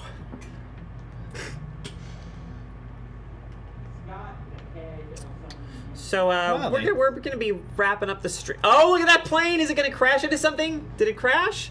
It was flying awfully low. Yeah. Look up! Look up! Look up! No, I guess it made it. Yeah. One thing that does happen in this game, you know, because it wants to create the look of skies having activity and planes flying around. Sometimes a plane will spawn in such a way that it just is going to crash, and you will just be walking down the street maybe, or standing on Mount Chiliad or what have you, and you just happen to witness a plane crash like right near you. One of my favorite instances of that is, again, one of the many times, and I was playing with a friend of mine, and we were, you know, just messing about, you know, with a pretty well unlocked game. In this case, we were out in the desert and trying to execute some jump. And, you know, I can't remember if it was to get to a hidden package or whatever the equivalent of the hidden packages were at the time, or just trying to do one of the secret jumps, or just general mayhem. Yeah. And, you know, it was something that required a lot of technical precision, this jump, and we figured we'd gotten just about dialed it in after trying it for like 10 or 15 or 20 minutes. And then it was looking like a really good run, and then just as we left the ramp, a plane spawned and just broadsided us. Oh, which is a magical, fantastic event that could not be duplicated. Exactly. And one of those things that was frustrating, but also one of those you just had to have a good laugh. Oh my goodness, yes. There's of course the LAX modeled over there. Maybe we can get in a plane there. Maybe. Let's see if we can get in a plane before we say goodbye. Close this stream off. Yeah. Right. What's the way to get to the flight? The place where the planes are. Well, that's in there. I'm not going to jump that fence. But let's just see. The classic Bobcat pickup truck.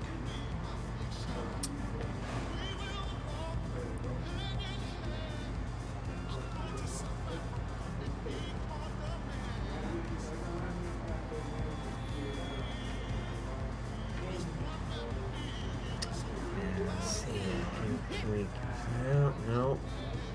Somewhere it must reach this fence. Definitely away in there. Whoa! Ha! Those are some lightning quick forklifts. Indeed. Yu Suzuki would be very pleased about all of this. Oh, that's the docks. Yeah, I think we need to get in on the other side.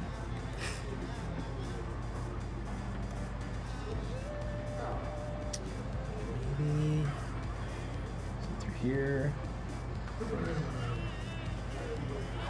Away, sir.